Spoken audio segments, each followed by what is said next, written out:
Hello everyone, and welcome to the Canadian Electricity Association's Conversation webinar series. The CEA is the voice of the electricity industry in Canada. My name is Farhan Mirza, and I'm pleased to be your host for today's webinar. The Conversation series features presentations from CEA's corporate partners, and the series will highlight a variety of Canadian and international solutions to the current and future challenges faced by the industry. Working with CEA's corporate partners, these webinars have been developed to be of specific interest to those working in the electricity utility space from generation through to the customer. For a list of upcoming sessions, check out CEA's website at www.electricity.ca. Just before we get started, there are a few housekeeping items I'd like to mention. Our session today is scheduled to run from 1 p.m. to 2 p.m. Eastern Standard Time. Questions can be asked, and we would encourage you to do so as they come to mind by typing them into the chat function. They will be asked at the end of the presentation. A brief survey will be sent to webinar participants following the session today. I very much appreciate your candid feedback and are interested in any topics that you would like to have included in the conversation series. Please also keep an eye out for future webinars and events through CEA's monthly newsletter, Current Affairs. With over 6,000 subscribers, Current Affairs is the place to go for Canadian industry news as we connect the national value chain from generation through to the customer. If you'd like to receive Current Affairs, you can subscribe to this free publication via CEA's website at www.electricity.ca. Today, ComplyTech will be presenting our webinar on rethinking run until failure in OT environments.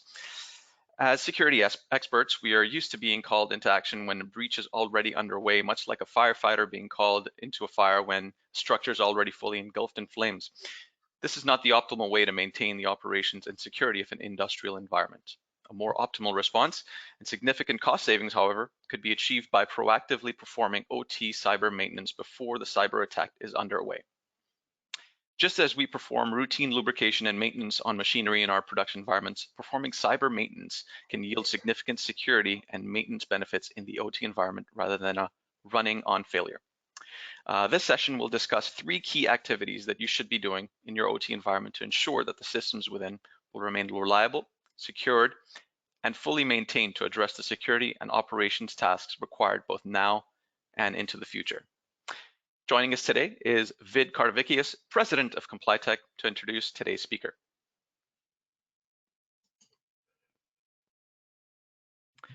Vid, welcome. Great, thank you very much, Farhan. And good morning to everyone.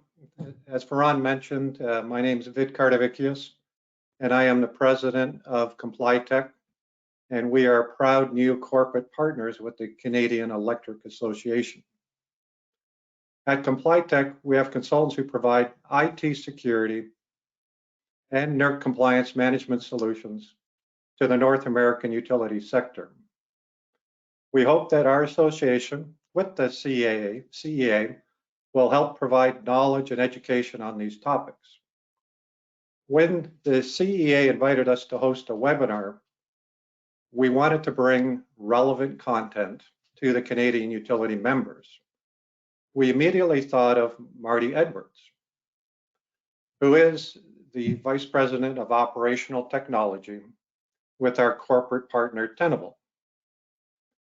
The reason is because he is an expert in operational technology and industrial control systems, and he also served as the director of ICS at the U.S. Department of Homeland Security for many years. Thank you, Marty, for taking the time to do this presentation for us.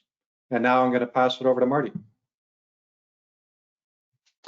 Thank you, Vid, and good day to everybody. Hello. I hope everybody's having a good day so far. As Vid talked about, I have a fairly diverse or interesting background. What he didn't talk about is the fact that I grew up in British Columbia, so I always like doing events for my Canadian colleagues, and I actually happen to be in BC right now, so timing is great. Most of my career was spent about 50-50, I guess, in actual operational technology or industrial control system environments. I'm a BCIT alum, and my training was specifically in automation and process control. So I spent some time in mainly in pulp and paper and specialty chemical in Western Canada and then the northwest of the U.S. And then moved on to cybersecurity or critical infrastructure security in the early to mid 2000s. And as Vid said, worked for the U.S. Department of Homeland Security as the director of the Industrial Control Systems CERT. So work fairly closely still with DHS and with Public Safety Canada and other entities on both sides of the border.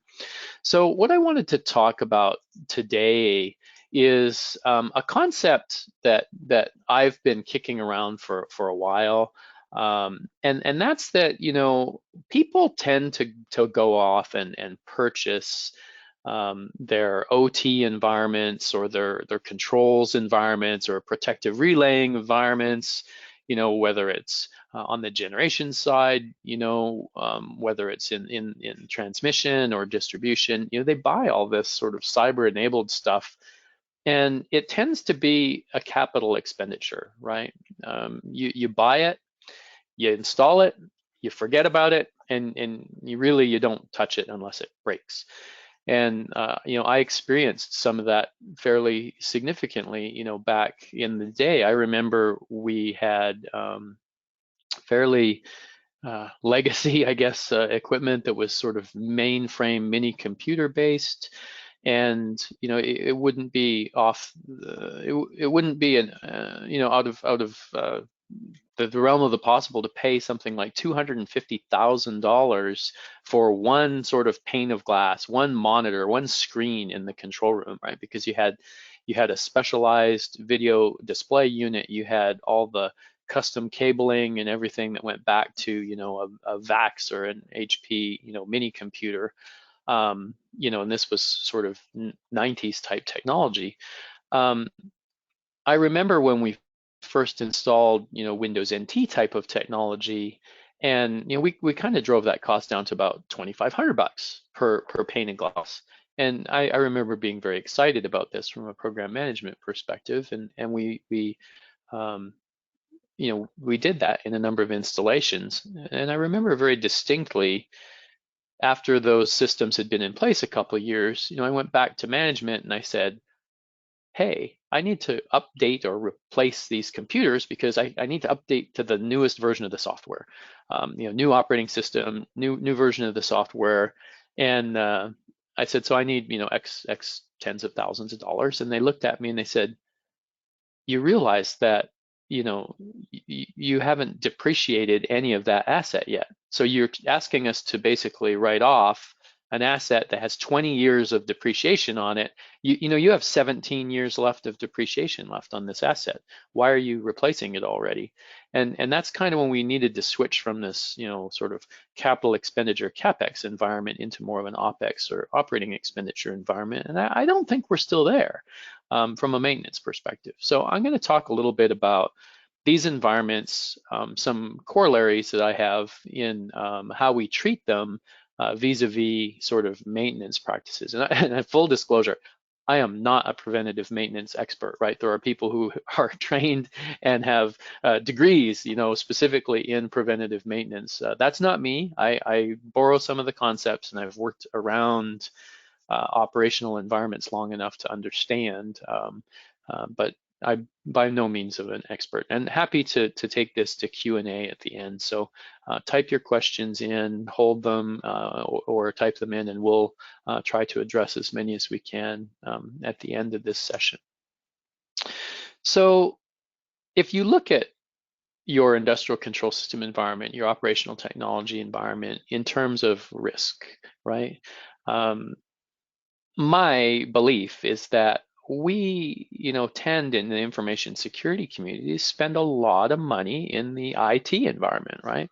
But not so much in the OT or ICS, industrial environments. And I just think that's upside down, because I actually think if you lose the capability to operate your facility, so if it's a generation facility, in one plant, or if it's, a transmission line, you lose the ability to reclose or to do any switching in that environment. I mean, those are significant events, right? Those are high risk business critical events. So why don't we treat them like that? It's really weird to me that in some of these assets that are absolutely in the highest risk environments that we kind of push to the side, things like updating, the software. We just want to leave it the way it is, and that can be okay for a while, but eventually, it degrades, right? I mean, those installations do degrade, and it takes a lot of effort to heal them, right? If there's some sort of incident or event that happens. So let's look at the different sort of maintenance ideas. So, uh, the easiest form, I guess maybe easiest isn't the right word, but the far left of the curve is where you basically don't maintain anything. You react. So when it breaks, you go off and fix it. And so you have a motor, and when it burns out, or you have a winding problem or something like that, you go and you replace it. At the other end of the spectrum is where you get into, proactive and predictive maintenance strategies, where you're actively trying to capture data about how that environment is running. You're analyzing that data and predicting or forecasting, when something's going to fail. So, in the generation area, turbine control, etc. I mean, the manufacturers of these, like large combined cycle gas turbine kind of installations, they do a ton of that, right? I mean, they quite often have um, connections into your systems to be able to pull that data out and analyze it and tell you, hey, we can tweak the efficiency here, or oh, this outboard bearing is going to be a problem, and so the next time we have an opportunity, we need to do some turnaround there. So we really try to forecast that, and I think that technologies in cybersecurity have matured to the point where we should be applying similar types of concepts in our cybersecurity area. So let's look a little bit more at kind of the run to failure. These are extreme examples, but waiting for something to break, and waiting for something to break in your control systems environment um, is not great. As a guy who I carried, the big walkie-talkie two-way radio, I carried pagers, I carried the very first cell phones, I had cell phone cradles that clunked into your truck, your pickup truck, and I mean, so I've had every kind of electronic thing wired to me so I was on call, right? A lot of my career.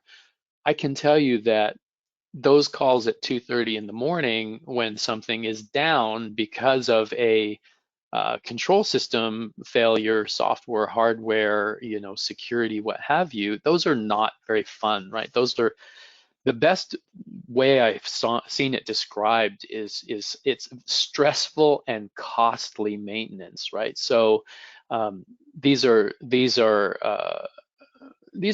that burn your people out, right? These are events that cost you a lot of money, and so people get, I think, into a false sense of security where they think, oh well, I'll just fix it when it breaks. That'll be the lowest cost. It's like, well, working for an automation vendor where we had failures, for example, where we had to fly things like an industrial control valve.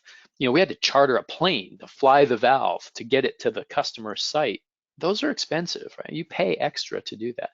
The other thing about run to failure is that it's not good at handling common mode failures. So if you have something defective in the product, or you have something where you're going to have an electricity surge or something that takes out a whole bank of motors or pumps or electrical equipment, run to failure is not a very good way to try to address those kinds of things. You really can run into challenges.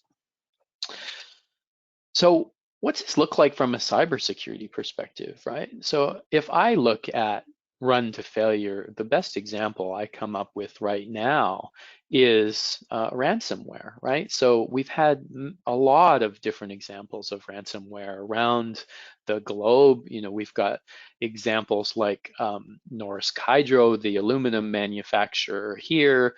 We have examples like Maersk, the global shipping company. And I can tell you that waiting until your industrial control system is impacted and no longer available because of a ransomware event that's locking you out, uh, that's not going to be a good day, right? So wouldn't it be better to try to address these things proactively up front? And I believe investing in the expenditure, the operational expenditures to do this. And you know, we're talking about people and process and technology, right? It's not just about buying the box with the blinky lights.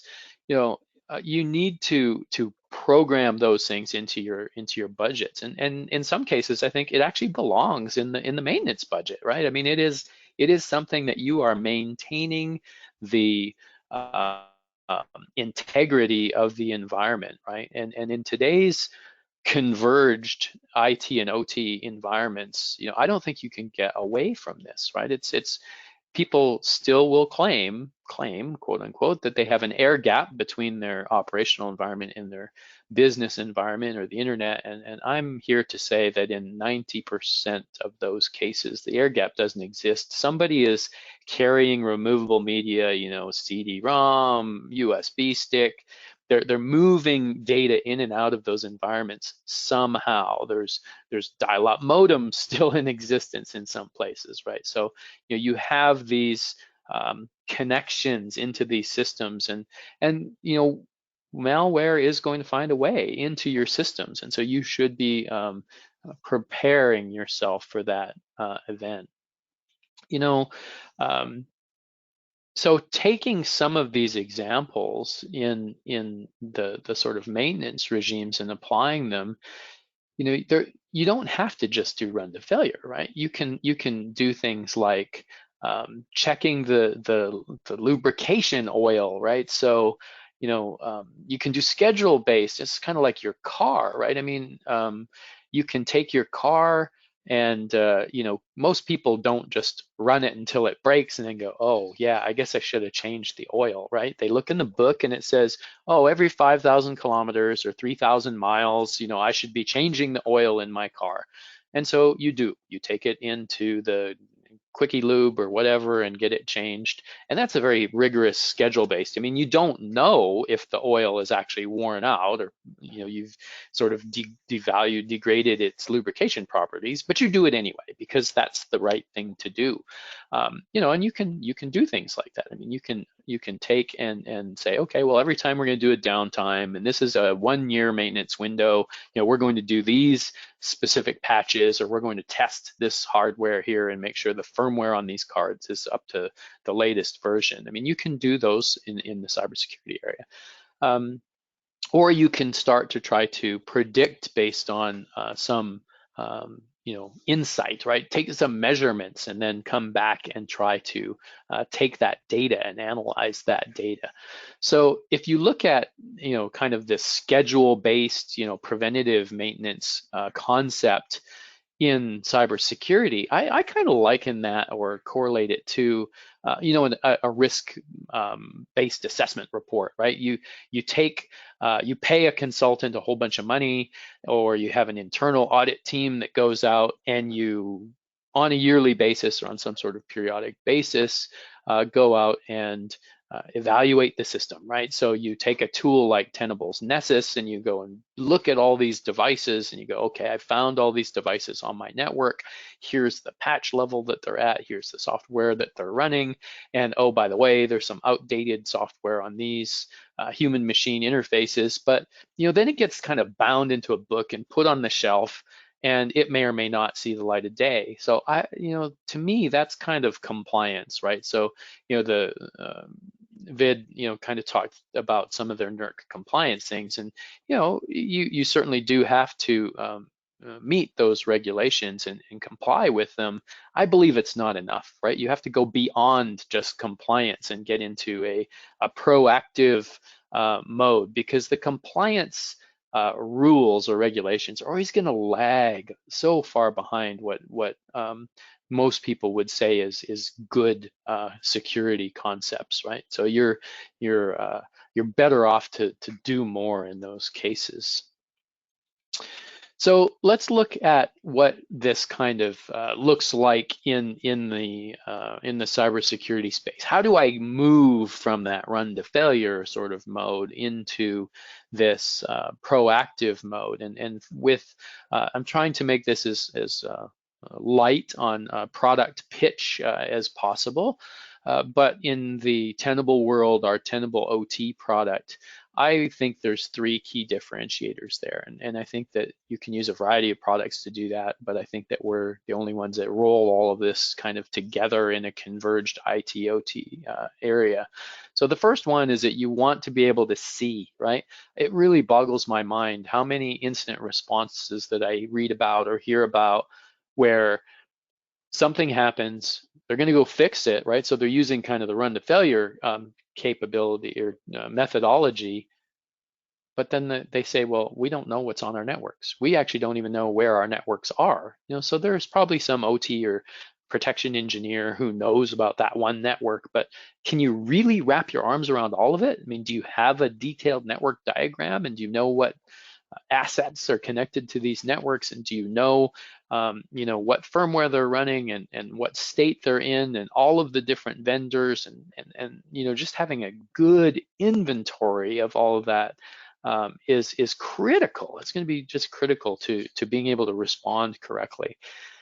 Sort of the next level up is, once you've got an understanding of all those devices, are you monitoring your networks in a real-time basis, for whether it's policy violations, whether there are anomalies, like, oh wow, we see that this network was at this level of data transmission, and all of a sudden we see that there's a lot more data that's going through this egress point. So is somebody pulling out data, exfiltrating data from your networks, or do you have signature hits on malicious malware on these networks? And then the next thing is to take that monitoring and monitor actually the devices themselves, right? So is your programmable logic controller, is somebody making logic changes to that? And okay, well, if they are making changes, then you can start to, cross-reference that or correlate that with, is this an authorized change by an authorized user from an authorized workstation on the network?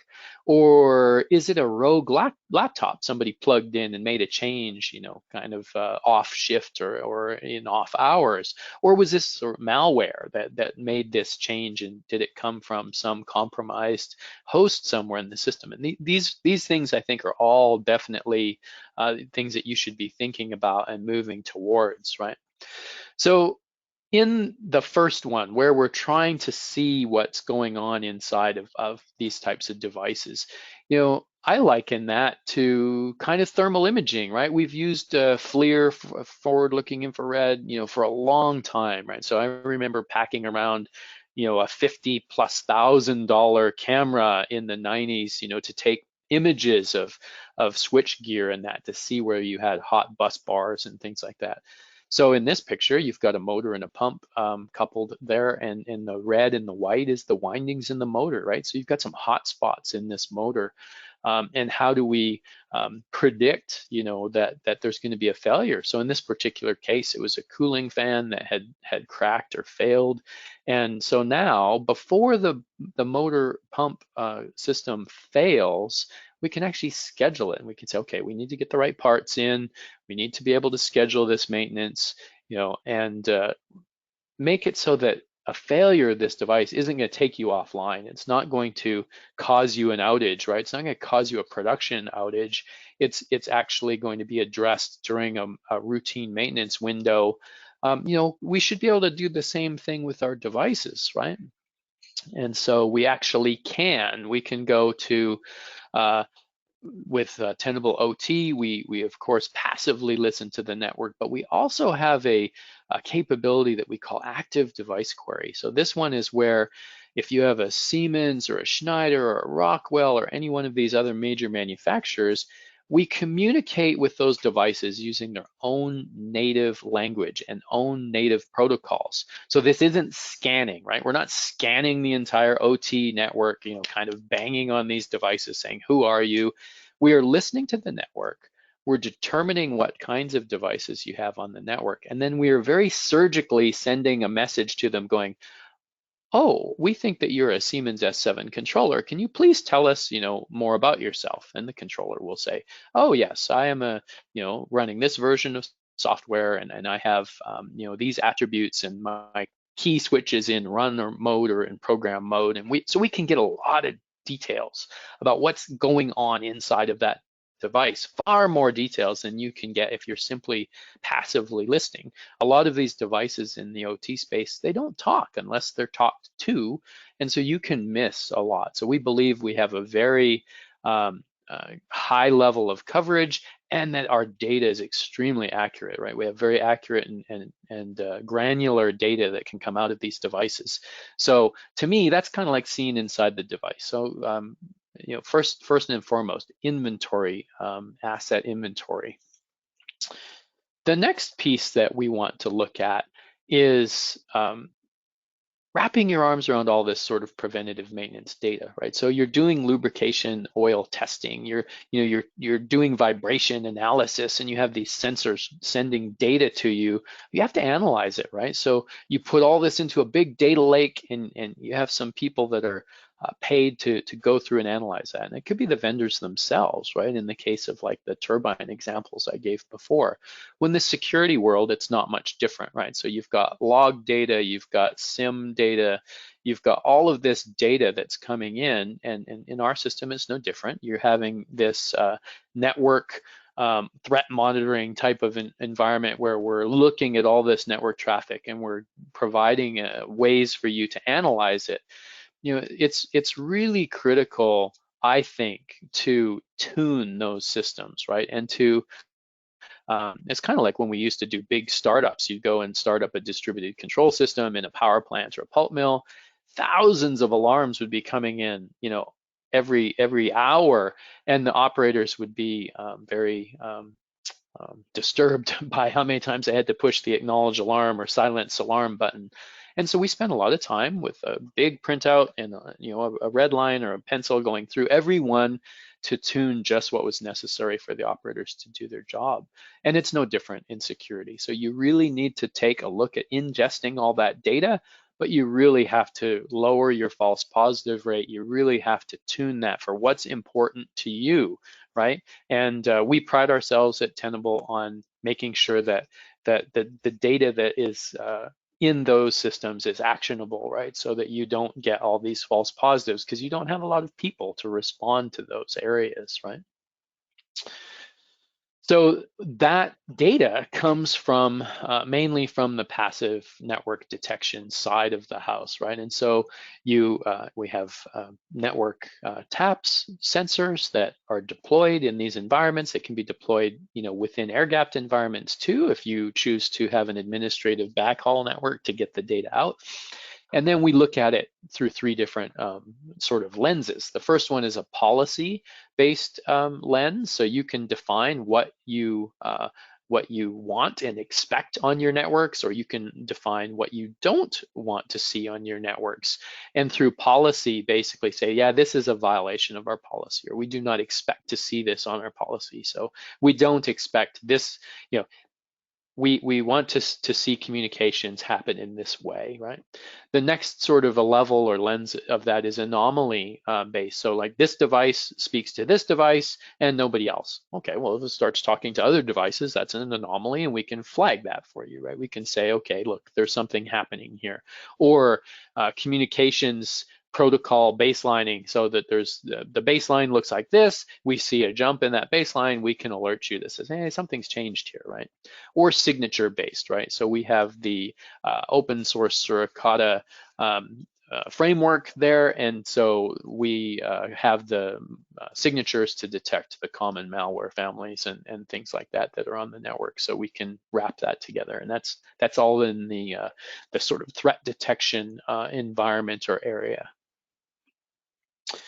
So the last one that I'll talk about is something that I think is really unique. And as an automation engineer, I really this to me makes a lot of sense. And people quite often don't understand the value from a security perspective, but we can actually go in, and when we speak these proprietary protocols to the controllers, so if it's a Rockwell controller, you're speaking SIP, and we can actually ask the controller, hey, can you send me a copy of your logic, right? So can you send me a copy of the running configuration inside of your programmable logic controller? We can snapshot that then, and then we can look for changes against that. And so this is actually getting down to what's happening inside that controller at a very granular level. And I'll tell you, we have customers or clients that they have purchased and installed the Tenable OT product line mainly to keep track of all the changes in their environments. And people ask me, they go, well, don't the vendors themselves have these asset management tools? Well, yes, they do. So if you go to Rockwell, they have one. If you go to Siemens, they have one. If you go to Schneider, they have one that they will sell you alongside their devices. And they do a very, very good job of managing their assets. They should, right? They're provided by the OEMs themselves. But many of these environments are very heterogeneous, right? You don't just have one manufacturers of equipment on this network. You have, dozens of manufacturers. And so getting that all into the same database to do some of that correlation there, I think is a challenge, right? And so we see a lot of value. We've seen, for example, customers who have said, "Oh, well, hey, this piece of production equipment has just shut down. What happened?" They go back and they look in the change. They go, "Oh, well, somebody changed the setting on this temperature controller from this to this, and we need to revert back to the pre-existing setting." And so giving them that capability to do that is very important from a production perspective. From a forensics perspective, in regards to information security, it's actually really beneficial to be able to go and look and say, hey, we've had some security anomalies. Were there any changes to the actual devices themselves, right? So that change, again, was it an authorized change, or was this change a result of malware? I mean, if the change is going across the wire, we're going to be able to detect it, and then furthermore, when we load the configuration back from that device, we'll be able to see that it changed between, for example, version 3 and version 4. And how do we make sure that these devices are being managed like that? So very, very useful capability, I think. So with that, that's kind of my introduction, I guess, to this concept that we need to shift away. We need to shift away from installing, the control system as a capital expenditure and leaving it there for 10 or 15 years without touching it. We need to look at it as more of an operational expenditure with the right human capital behind it to maintain it and keep it up to date. And I believe that will be a lower total cost of ownership at the end of the day than trying to, call out the firefighting team when something really bad happens. And I mean, I've seen legacy environments where the manufacturer doesn't even exist anymore, or it's a long obsolete product. I've worked for companies that we bought parts off of eBay, and you had sort of a list of gray market friends that you knew who had similar systems that it's like, hey, do you have this card? I had a fire in Iraq and I lost this card and I need to replace it, and I know you have some. Can I buy it from you? I would suggest that in the long term, that's not an effective way of doing maintenance, right? So being able to control those things and predict those things, I think, is very important. And I believe more so as security challenges continue to rise. And we every single day in the news, we see, either an additional ransomware event or an additional advanced persistent threat event that's been a breach of major companies. We need to do a better job of, quite frankly, instrumenting with sensors, security sensors in these environments so that we have the visibility and we can understand what baseline is and we know what the what assets are on our network so that we can have the right, incident response plan, etc. So that, I believe, is very, very critical. Before we sort of morph over to the Q&A section, I want to talk a little bit about Tenable as a company.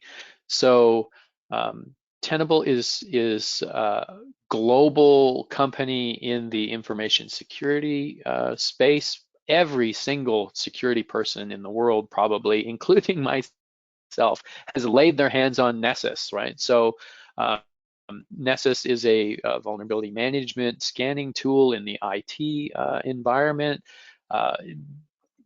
Basically sets the standard, right? So the Tenable products set the standard for how risk-based vulnerability management is done on the information technology side of the house. So a lot of corporations around the world use the Tenable products. And we were asked, quite frankly, by our large global customers, what are you going to do about OT? So a year ago, Tenable purchased a company called Indigi, and that became the Tenable OT product line. And so now we are the first company globally in this space that not only can we manage your enterprise security from a risk-based perspective and tell you, here's all the assets on your networks, here's the vulnerabilities they have, oh, by the way, Marty's computer is running an outdated version of Adobe Acrobat, such and such, and we don't know why it's not updating. You should go look at that. Now we can see into the OT environment.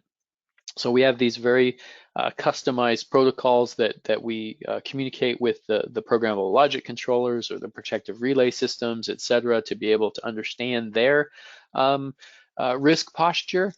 But we also understand that on the OT side of the firewall, you have a lot of Windows computers, right? You have a lot of IT-like equipment. So we've selectively moved some of those capabilities from our enterprise system over there onto the OT side. So you can safely analyze those IT assets, right? And fusing that together, nobody else can do that. The other thing I think is that if you look in the operational technology space, the sort of ICS detection market, most of these companies are startups, right? And Indigi was no different. But now Tenable, which is a global publicly traded company, you're no longer dealing with a startup. So we have global 24/7 support. We have an R&D team that has published, more vulnerabilities, more zero-day vulnerabilities than other teams consistently, for a number of years, and that includes OT systems as well. So, very robust and stable company to do business with. So that was what brought me to the Tenable side of things, and I'm very happy to be with them, and I'd be very happy to answer any of your questions. So now we will kind of morph over into the question and answer period, and we just keep going as long as we've got questions coming in. Excellent. Thank you so much for that wonderful presentation, Marty, and very, very interesting to learn about, how moving away from that run to failure mentality and the various ways to keep the systems in your OT environment fully operational at all times, and how that can really save your utility money in the long run, right? So like Marty said, we'd like to open the session up to questions from our audience at this point. So please use the chat function and type in any questions that you may have. A couple questions to start off, and it's perhaps a two-parter. The notion of cyber maintenance seems pretty basic to any IT or OT environment. So why do you think this concept is not more widely recognized and embraced today?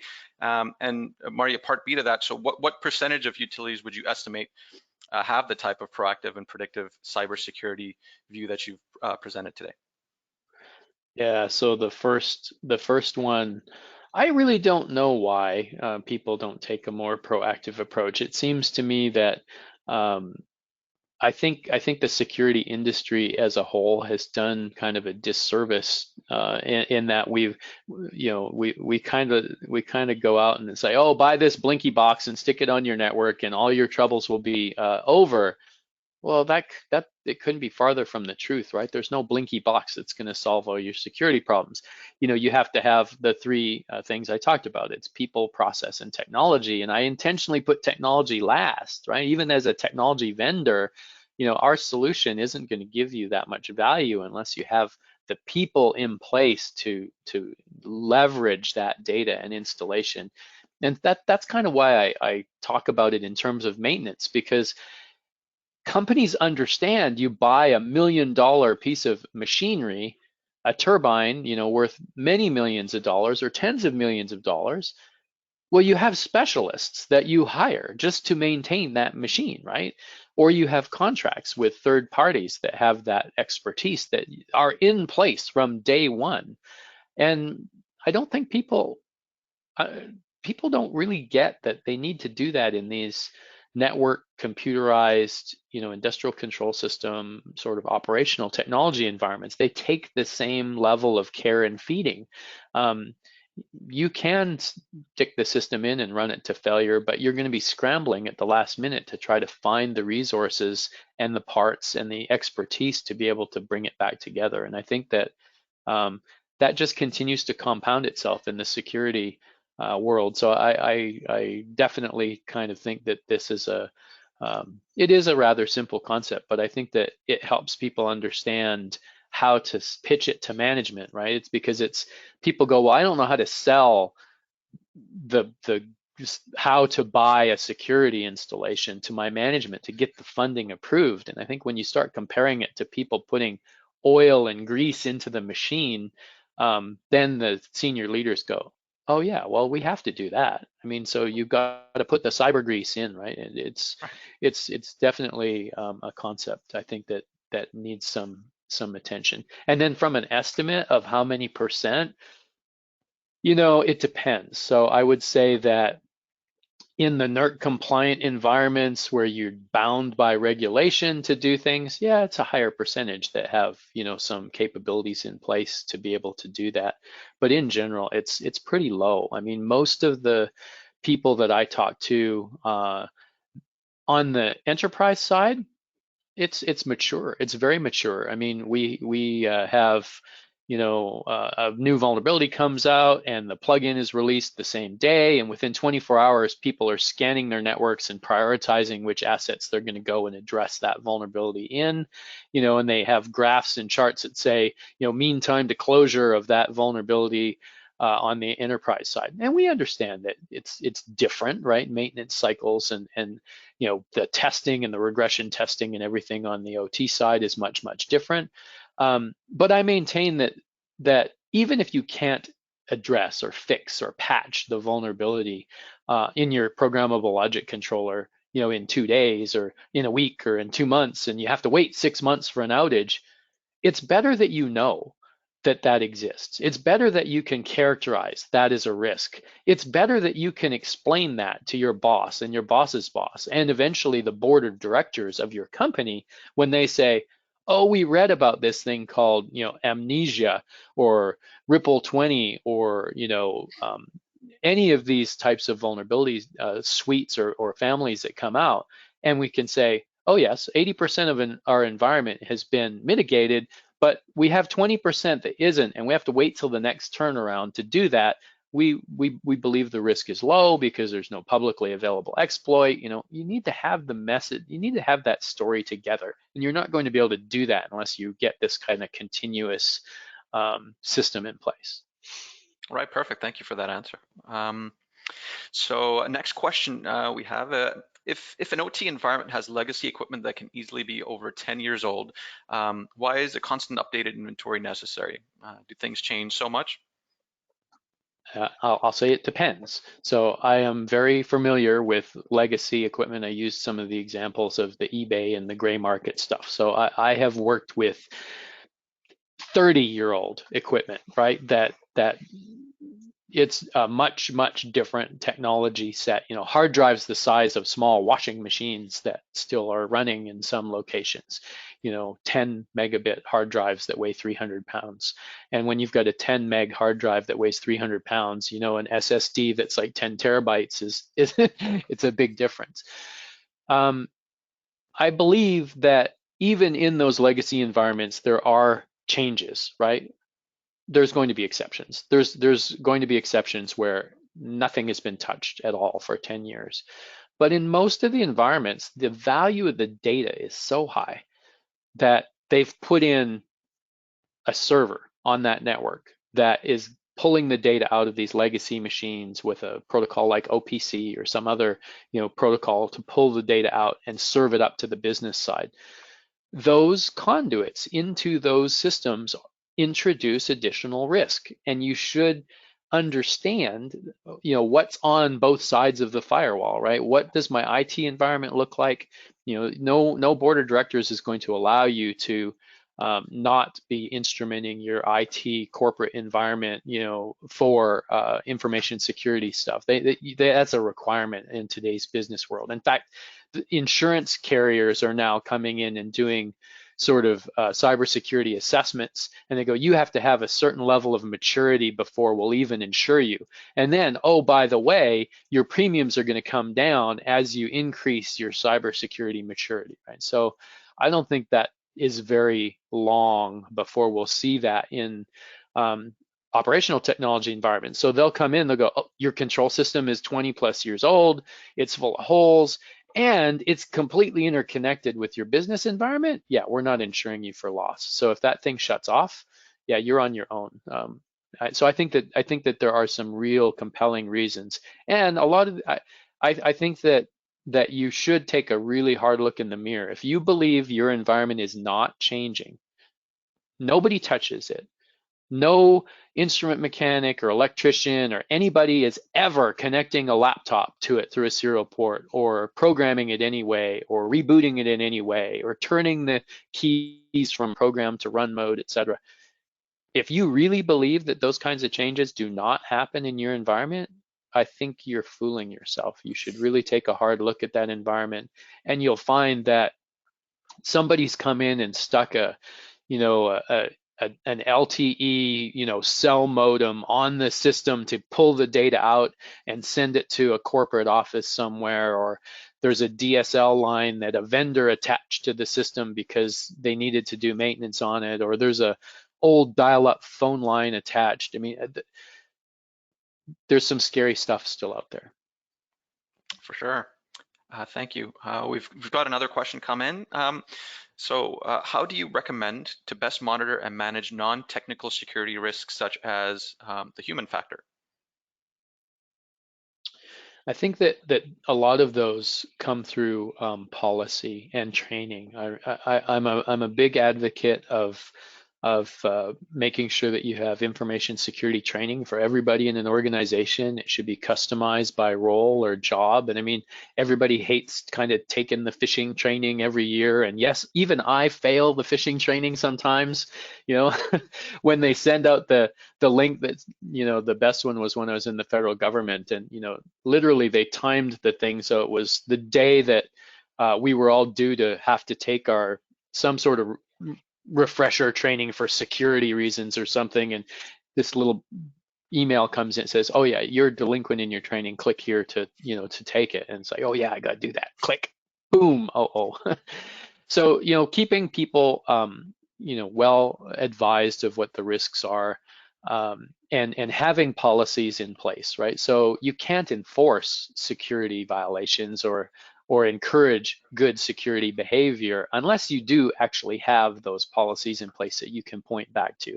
Then, you know, having the technology such as Tenable OT in there to give those people that are doing those security jobs the right data to analyze and to monitor and understand the day-to-day challenges in their systems, I think is paramount. But the individual asking the question is absolutely right. You got to get the human factors, the right people in place, and a big one, and I've seen this, and I've actually seen it in the electrical industry, not in Canada, thankfully, but in the electrical industry. I talked about these phishing exercises, right? And so a company will do a test email to all employees, and they'll say, people will click on the link, right? And they'll fail. I've actually seen companies, draconian companies, say that if you fail that test 3 times, you're fired. First time, remedial training. Second time, remedial training and write up in your file. Third time, you're going to be let go. That's completely draconian. If you look at how we handle safety incidents in industrial sectors, people, that if you spot a near miss, it's like, oh, I see a hazard here. There's a live electrical circuit here, or there's a gate that wasn't locked or left open, or there's some sort of spill that needs to be cleaned up.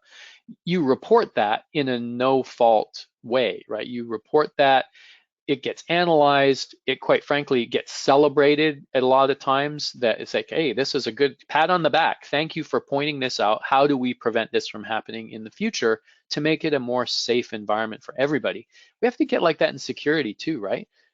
I mean, we all make security mistakes. So how do we spot those weaknesses, celebrate the fact that we found it, we're addressing it rather than punishing somebody? So I hope nobody works for companies that punish people for making mistakes. We're all humans. We all make mistakes. Thanks. There's some great questions coming in, so I'll fire with the next one. Is there a rule of thumb pricing to help give utilities an estimate of what it would cost to implement a unified risk-based view of IT and OT? I really can't give a sort of ballpark or generic pricing. It depends so much on your infrastructure. Is it legacy? Is it modern? How many sites do you have that need separate equipment just because of the way your networks are laid out? We would be happy to run through that exercise with anybody, with our partners here. So, if anybody's interested in understanding what that would look like for their environment, just let us know, and we're happy to give you a demo and sketch out some pricing for you so that you can get that understanding, and also help you with the business justification, right? Why is this a good investment for your company, and why it's probably overdue. Great, thank you. Do you see any employee pushback, such as, is this taking my job? Any fear of that? No, not really. I mean, I think in the security space, it's almost always the opposite, right? The biggest pushback I would have is that, as an automation professional, as an OT person, as the maintenance or electrical engineer or something like that, they're quite often getting saddled with this security work, right? So it's not a is this taking my job? It's a, oh yeah, this is an extra thing I have to do now. And it gets deprioritized. And so, for anybody that's here in the C-suite on this call, make sure you prioritize the hiring and the personnel to maintain these systems. That's one of the key undertones in this entire presentation, is that this really is a human problem, right? We need to make sure we have the right people in place to operate and maintain this technology. Great. Is this a big bang solution, or can implementation be done in steps? Definitely in steps. In fact, that would be how we would propose doing it. A lot of our customers will put in a pilot or a proof of value, proof of concept type of installation. If you already have an enterprise tenable installation, then it makes it easier, right? Because you've already got the big mothership we can push the OT data up into for analysis on the information security side. But it can definitely go as as small or as large as you want, right? And so we're willing to work with you in a phased approach. pick the environments if you have lab or test environments, or hey, I want to do this on the generation side before I move to transmission, or we can work with you to deploy it in the best way possible. Very scalable, both from the hardware or sort of systems support side. The licensing side is also very scalable, so we can right size it for whatever your project intentions are, right? Excellent. Have you seen any situations where a utility has been able to capitalize this OM&A expense solution? I think part of it would be CapEx, right? So you can, if there's network changes, hardware, and servers, that kind of stuff that you're going to have to spin up and buy, that part can be capitalized. But first, at the end of the day, this is a subscription-based software license, right? So the cost for you year to year is going to be, I have 10,000 assets on these networks that I'm monitoring, so there's a price per year for that license. So I believe that most companies that would be on the OpEx side of the books, but there certainly probably is some capital expenditure up front to get the implementation ready. But that depends on how each company and what geographical area they're in, how they prefer to do their accounting. Excellent. We're running close to time, but I think we have time for a couple more. Does the subscription just cover monitoring or patch reviews as well? So we do not take an active mitigation stance on your network. So we're not in the business of pushing out the patch or phasing the deployment of the patch. We are looking at what Tenable does is we want to give you the best and most clear information about the state of your assets. So what is deployed in your environment, and then give you that information so that you can make the decisions about what do I need to patch and when. We do have third-party integrations with organizations such as ServiceNow, so you can use their capabilities to do the workflow, do the tickets that you will dispatch the people out to the field to actually deploy the firmware, and then it'll come back in and get cross-checked with whether or not the firmware's actually been upgraded or not. So we have some very tight workflow integrations with those sorts of organizations, and I think that's where you would tie that in. But we're in the data gathering mode, so we're in the monitoring and collection end of that workflow. Perfect. So we'll cap off with a last quick question. What future technology developments do you think are just over the horizon for OT environments, and how does this get incorporated into the cyber maintenance approach you outlined today? Yeah, it's a great closing question. I think that the biggest change that we'll continue to see in these environments is adoption of cloud technologies. So that doesn't mean your PLC is going to be running in the cloud, probably in anytime soon. But if you're running these kinds of maintenance programs on large rotating machinery like a turbine, or if you're doing some sort of data analysis, most of the time that data is getting pulled out of your facility and pushed up to a cloud-based extension that vendor or that analyst is using, right? So, we're Tenable on the IT side of the house certainly offers products that can scan cloud-based environments, which we've seen an uptick in with all the work from home in 2020. And so I believe you're going to see continued investment even on the OT side of the house in how do we span these environments where we've got on-premises equipment, so there's a server rack sitting here, but that server rack, connects to real devices in the plant, okay? So we have to have that on-premises and device level look, but it also connects to a bunch of corporate cloud-based information or other systems. And we have to be able to span, quite frankly, that whole supply chain, right? So we have to have the capabilities to look into all those systems, and you'll see that continue. Perfect. Thank you so much, guys, and to our audience today as well for those great questions, and Marty and Vid for your presentation. That brings today's session to a close. Before we go, mark your calendars. We do have more conversation webinars taking place. Tomorrow, December 10th, Itron will speak to leveraging a multi-purpose network to enable digital utilities and smart cities. On Tuesday, December 15th, will be our final conversation series webinar, and PwC Canada will have a panel discussion on cybersecurity and understanding an OT attack. Again, all of CEA's futures events and webinars can be found in our monthly newsletter, Current Affairs, or you can go to the news and events section of our website at electricity.ca.